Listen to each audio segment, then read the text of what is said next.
ये सारे एमसीक्यूज वे हैं जो एग्जाम में बार बार पूछे जा रहे हैं, आपको एज इट इज़ याद होने चाहिए सारे। दांत की सबसे ऊपरी परत है इनामेल। दांत की सबसे बाहरी भाग जो है वो इनामेल है। पर सवाल आएगा दांत का अधिकांश भाग कौन से पदार्थ का बना होता है? आंसर है डेंटाइन। कौन सा दांत बच्चे में नहीं पाए जाते हैं? दांत चार तरह का होता है, इंसीजर, कैनाइन, प्रीमोलर और मोलर। तो मोलर बच्चे में नहीं होता है। दांत का फॉर्मूला 2123/2123 ऐसे ऑप्शन में दिखेगा तो मार देना आप। एक वयस्क मनुष्य के में दांतों की संख्या कितनी होती है? 32। मानव आहार नाल का सबसे लंबा भाग छोटी आंत होता है। छोटी आंत तीन भाग में बटा होता है, duodenum, jejunum, ileum. Duodenum, jejunum, ileum. मानव शरीर में सबसे जो आहार नल का लंबा भाग है वो है छोटी आंत। छोटी आंत में भी सबसे लंबा कौन सा होता है? इलियम। ड्यूडेनम और जेजुनम की साइज इलियम से छोटी होती है। बड़ी आंत के भागों के नाम कौन से होते हैं? Colon, rectum, anus. Colon, rectum, anus. और कोलोन में भी आपको पता होना चाहिए एसेंडिंग, डिसेंडिंग, ट्रांसवर्स और सिग्मोइड, चार भाग में कोलोन भी बटा होता है। हालांकि आप इतना रख लो याद, काम चल जाएगा। अमाशय के भागों के नाम: फंडिक पार्ट, कार्डियक पार्ट और पाइलोरिक पार्ट। खाना का पाचन पूर्ण रूप से कहाँ होता है? छोटी आंत के इलियम में। आपको छोटी आंत ऑप्शन में दिख सकता है या इलियम भी आपको ऑप्शन में दिख सकता है। ठीक है, चलिए। खाना का अवशोषण कहाँ होता है? तो छोटी आंत के इलियम में ही खाना का अवशोषण होता है। आपको अगर तुक्का मारना है, इलियम या छोटी आंत लिखा हुआ है तो यही आंसर जाता है मैक्सिमम टाइम। अमाशय में पाया जाने वाला अम्ल हाइड्रोक्लोरिक अम्ल होता है। मुख गुहा में कितनी जोड़ी लार ग्रंथि पाई जाती है? आंसर है 3। पौधे में भोजन किस रूप में जमा रहता है? अच्छा सवाल है, ध्यान रखिएगा। पौधे में भोजन जमा रहता है स्टार्च, हिंदी में मंड कहते हैं। जमा रखना है, पौधा भोजन बनाता है ग्लूकोज के रूप में, लेकिन अगर जमा करके रखना है तो स्टार्च के रूप में जमा करके रखिएगा। और वही अगर भोजन को एक जगह से दूसरे जगह भेजना है, स्थानांतरण करना है, तो सुक्रोज के रूप में करेगा। जंतु में भोजन किस रूप में जमा रहता है? हम लोग में जो जंतु है उसमें जो भोजन जमा रहता है वो ग्लाइकोजन के रूप में रहता है, ग्लाइकोजन। ये सारे ऑप्शन आपको दिख जाएंगे तो ऑप्शन में आपको बस टिक करते हुए आना चाहिए। पित्त रस जो है, बाइल जो है जूस, वो कहाँ से स्रावित होता है? बाइल निकलता है लीवर से, इसको हिंदी में यकृत कहते हैं। और यकृत हमारे जो बॉडी है उसमें सबसे बड़ी ग्रंथि होती है। पित्त रस कहाँ जमा रहता है? तो बाइल निकला तो लीवर से था, पर जमा रहता है गॉल ब्लाडर में, जिसको पित्ताशय हिंदी में कहते हैं। तो पित्त जो जमा रहता है वो पित्ताशय में रहता है। पित्त की प्रकृति और पीएच मान। पित्त की प्रकृति जो नेचर होता है वो क्षारीय होता है, और जो क्षार होता है उसका पीएच मान 7 से अधिक होता है, तो 7 से लेकर 8.6 तक हो सकता है। प्रोटीन पचाने वाला कुछ एंजाइम नाम ध्यान रखना: pepsin, trypsin, chymotrypsin. Pepsin, trypsin, chymotrypsin, ये सारे एंजाइम वो हैं जो प्रोटीन को पचाते हैं। मुख गुहा में भोजन के स्वरूप को क्या कहा जाता है? जब हम खाना खाते हैं और वो खाना हमारे मुख गुहा में है तो उसको हम लोग बोलस कहते हैं। जब ये खाना चले जाएगा हमारी अमाशय में, स्टोमैक में, तब वहाँ खाना का नाम हम लोग काइम देंगे। और खाना अगर छोटी आंत में पहुँच गया है जहाँ पर खाना का रूप पानी की तरह हो जाएगा, उसको हम लोग काइल बोलेंगे। ठीक है। सौपोषी पोषण के लिए आवश्यक है: पर्णहरित यानी क्लोरोफिल, सूर्य प्रकाश और कार्बन डाइऑक्साइड। ग्लूकोज का सूत्र होता है C6H12O6। फ्रक्टोज का भी यही होता है C6H12O6। और कोई गैलेक्टोज का पूछ देगा तो यही होता है C6H12O6। चीनी का सूत्र होता है C12H22O11। जो हम लोग शुगर खाते हैं जो हमारे टेबल में रहता है वो होता है सुक्रोज। क्या होता है? सुक्रोज। और उसका फॉर्मूला क्या होता है? यही वाला C12H22O11। कुटपाद, इंग्लिश में इसको स्यूडोपोडिया कहते हैं, अमीबा में पाया जाता है। अमीबा में पोषण होता है अंतर्ग्रहण करके, अंतर्ग्रहण करता है उसको। ठीक है। और जो रसधानी बनती है अगर आपको याद हो, है ना, जो भोजन रसधानी यानी फूड वैक्यूल बनता है अमीबा में। प्रकाश संश्लेषण का उत्पाद है ग्लूकोज। प्रकाश संश्लेषण का उपोत्पाद यानी बाई प्रोडक्ट है ऑक्सीजन और जल। और क्वेश्चन अगर आ गया प्रकाश संश्लेषण का मुख्य उपोत्पाद क्या है? मुख्य उपोत्पाद, उत्पाद आएगा तो ग्लूकोज, उपोत्पाद आ जाएगा तो ऑक्सीजन जाएगा। आंसर ध्यान रखना आप। और प्रकाश संश्लेषण क्रिया जो होती है उसमें जो ऑक्सीजन आता है वो आता कहाँ से है? जल से। अमीबा भोजन पकड़ता है कुटपाद द्वारा, जिसको सीरोपोडिया कहते हैं। वसा पर कौन सा एंजाइम काम करता है? लाइपेज। आयोडीन की कमी से कौन सी बीमारी होती है? ग्वाइटर या घेंगा रोग। इंसुलिन की कमी से होने वाला रोग मधुमेह है, डायबिटीज बोलते हैं। कवक में पोषण की विधि है मृतजीवी। कवक में मृतजीवी मरा हुआ चीज को खाता है। उभयलिंगी जंतु है केंचुआ। उभयलिंगी मतलब वो जंतु जिसमें मेल और फीमेल पार्ट दोनों पाया जाता है। इसका एग्जाम्पल आप याद रख सकते हो, स्पोंज, अर्थवर्म। ठीक है, ये सब है। उसके साथ केंचुआ भी है।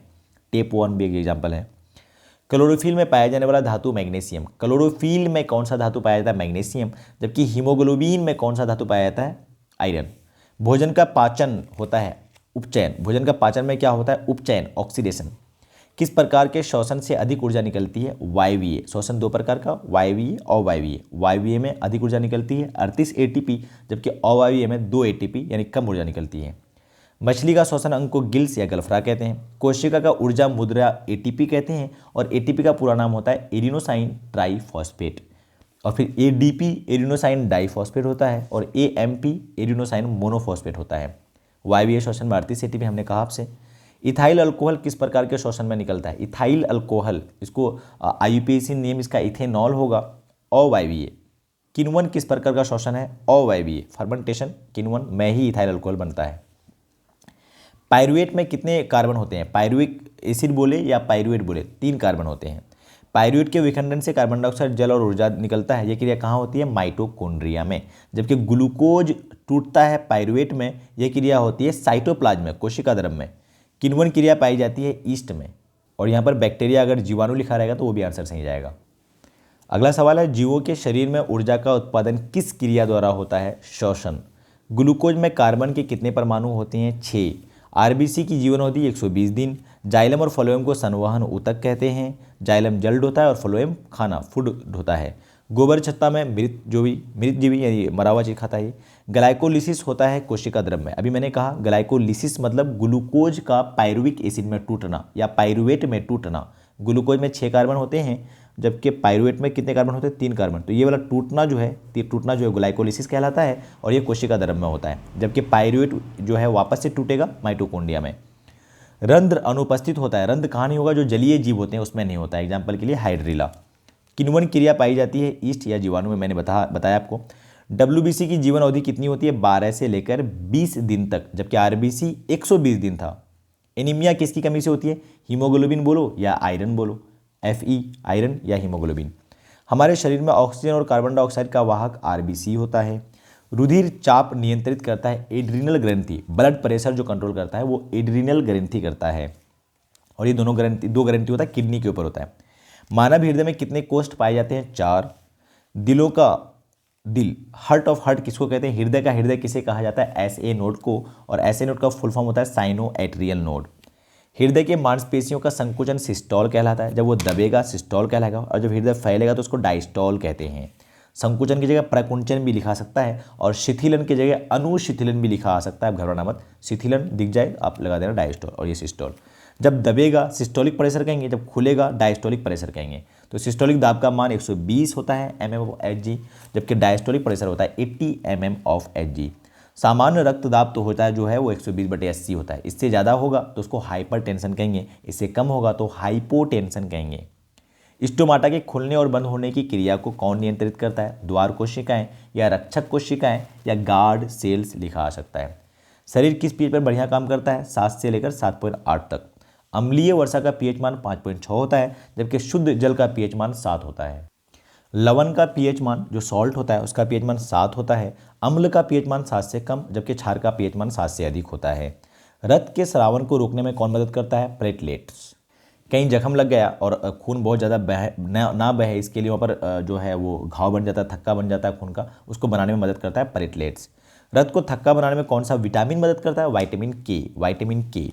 घाव को या जख्म को भरने वाला जो विटामिन है वो विटामिन सी है, और विटामिन सी का नाम जो है वो है एस्कॉर्बिक एसिड। और विटामिन ए को रेटिनॉल बोलते हैं, और रेटिनॉल यानी विटामिन ए की कमी से रतौंधी होता है। हृदय से रक्त को संपूर्ण शरीर में पंप किया जाता है नीले द्वारा। नीला जो है नीचे होता है और वो हृदय से रक्त को संपूर्ण शरीर में पंप करता है। शुद्ध रक्त का प्रवाह होता है धमनी में, किसको छोड़ करके? फुफ्फुस धमनी में। जो अशुद्ध रक्त यानी जो उसमें ऑक्सीजन रहित रक्त यानी ऑक्सीजन उसमें नहीं होता है, फुफ्फुस धमनी में। जबकि मेनली धमनी में क्या होगा? शुद्ध रक्त। उसी तरह अशुद्ध रक्त किसमें बहेगा? शिरा में, छोड़ करके फुफ्फुस शिरा यानी लंग्स वाला शिरा। धमनी हृदय से रक्त को शरीर की ओर ले जाता है, जबकि शिरा रक्त को शरीर से हृदय की ओर ले जाता है। ये रटने का नहीं है, ध्यान से दे लोगे तो आपको समझ में आ जाएगा सारा। रक्त दाब मापने वाला जो है स्फिग्मोमैनोमीटर बोलते हैं। स्फिग्मोमैनोमीटर एक डिवाइस है जिससे हम लोग ब्लड प्रेशर मापते हैं। पौधे में वाष्पोत्सर्जन किस भाग में होता है? पत्ती में। मानव का प्रमुख उत्सर्जन अंग किडनी है। वृक्क की संरचनात्मक क्रियात्मक इकाई नेफ्रॉन है। और नाइट्रोजन पदार्थ जो मानव में निकलता है वो निकलता है, सॉरी, जो जनरली निकलता है नाइट्रोजनस पदार्थ कोई भी जीव में, वो निकलता है अमोनिया, यूरिक अम्ल और यूरिया। हम लोग में कौन सा? अमोनिया। मनुष्य में कौन सा? अमोनिया। हम लोग पेशाब के फॉर्म में, पेशाब में जो हम लोग नाइट्रोजनस उत्सर्जित पदार्थ निकालते हैं वो अमोनिया है, और उसमें अमोनिया का परसेंटेज कितना होता है? 2%। मानव में डायलिसिस थैली कौन सा होता है? नेफ्रॉन। प्रोटीन तथा अमीनो अम्ल के विखंडन से क्या बनता है? अमोनिया, यूरिया, यूरिक अम्ल। वृक्क का भीतरी नतोदर सतह कहलाता है हाइलम। जो किडनी होता है ना, किडनी का अंदर वाला पोर्शन, ऐसे ऐसे देखो, ये वाला जो दबा हुआ पोर्शन है इसको हाइलम कहते हैं, हाइलम। नेफ्रॉन के किस भाग में ग्लोमेरुलस अवस्थित होता है? बोमन संपुट, बोमन कैप्सूल इंग्लिश में कहते हैं। कौन मूत्र वाहिनी से डायरेक्ट जुड़ा रहता है? संग्राहक नलिका, कलेक्टिंग डक्ट। मूत्र का पीला रंग किसके कारण होता है? Urochrome, urochrome. अमीनो अम्ल के विखंडन से क्या बनता है? अमोनिया, NH3 फॉर्मूला होता है। रेजिन किस पौधे का उत्सर्जित पदार्थ है? चिर के पौधे में रेजिन जो है उत्सर्जित पदार्थ है। मशीन द्वारा रक्त के शुद्धिकरण की प्रक्रिया क्या कहलाती है? हीमोडायलिसिस, डायलिसिस नहीं, हीमोडायलिसिस। शरीर का संतुलन बनाता है कौन? सेरिबेलम। जबकि सोचने के लिए दिमाग का कौन सा भाग उत्तरदायी है? सेरिब्रम। दिल का धड़कन या सांस लेने में जो जरूरत पड़ती है उसका नाम है ब्रेन स्टेम। मानव शरीर की सबसे लंबी कोशिका न्यूरॉन होता है। मानव शरीर का औसत जो कोशिका, सॉरी, मस्तिष्क है, उसका औसत भाग जो होता है, भार, वजन जो होता है, एक्चुअली में यहाँ द्रव्यमान होना चाहिए, वो होता है 1.4 किलोग्राम या 1400 ग्राम। 1000 से गुना कीजिएगा तो ये आएगा। तंत्रिका तंत्र की रचनात्मक क्रियात्मक इकाई का नाम न्यूरॉन है। मेरुरज्जु मेडुला ऑब्लांगाटा से निकलता है। मेडुला ऑब्लांगाटा, ये आपको ऑप्शन में सिर्फ मेडुला दिख सकता है। दो न्यूरॉन के मध्य खाली स्थान को साइनैप्स कहते हैं। पादप हार्मोन के नाम, देखो साइनैप्स में ना एक पर्टिकुलर टाइप का केमिकल पाया जाता है जिसको हम लोग न्यूरोट्रांसमीटर कहते हैं। उसका एग्जाम्पल एसिटाइल कोलाइन है, ठीक है।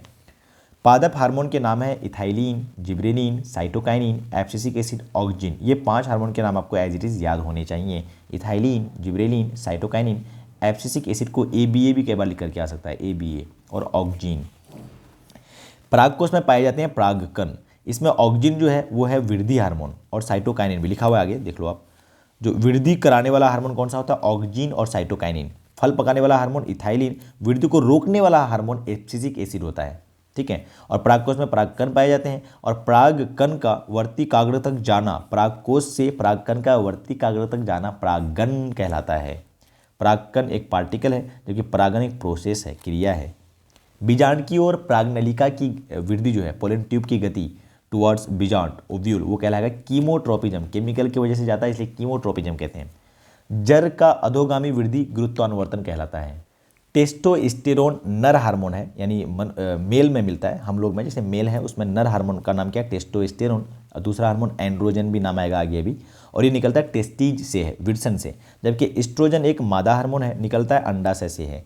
Birth hormone oxytocin. Birth hormone, जब बच्चा बर्थ होता है ना तो उसमें कौन सा हार्मोन रिलीज होता है? ऑक्सीटोसिन।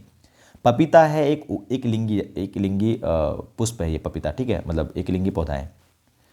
फूल में नर जनन अंग है पुंकेसर, जबकि स्त्री जनन है, सॉरी, स्त्री जो फूल में मादा जनन अंग है उसका नाम है स्त्रीकेसर। अब पुंकेसर में देख लीजिए, एक तो परागकोश होता है जिसमें परागकण पाया जाता है, और इसका नाम तंतु है। जबकि जो हमारा स्त्रीकेसर है इसमें आपको नाम याद रखना है, ऊपर वाला पोर्शन का वर्तिकाग्र, इसका नाम वर्तिका, ये वाला पोर्शन अंडाशय है, इसमें बीजांड पाया जाता है। तो ये फीमेल का पार्ट है और ये मेल का पार्ट फूल में आपको ध्यान रखना पड़ेगा। ऑप्शन आता है कि इसमें से कौन सा जो है फीमेल का पार्ट नहीं है, ऐसे करके। फूल का कौन सा भाग फल में बदलता है? अंडाशय। ये अंडाशय जो देख रहे हो आप, ये बाद में क्या बन जाएगा? फल बन जाएगा। अलैंगिक जनन मुकुलन द्वारा होता है हाइड्रा और ईस्ट में। मानव कोशिका में गुणसूत्र की संख्या 46 होती है। अगर जोड़ी में पूछेगा तो 23 जोड़ी। नर या मादा युग्मक में गुणसूत्र की संख्या 23 होगा। नर या मादा युग्मक में, युग्मक जैसे नर में होगा स्पर्म और मादा में होगा ओवम, तो उसमें कितना होगा? 23।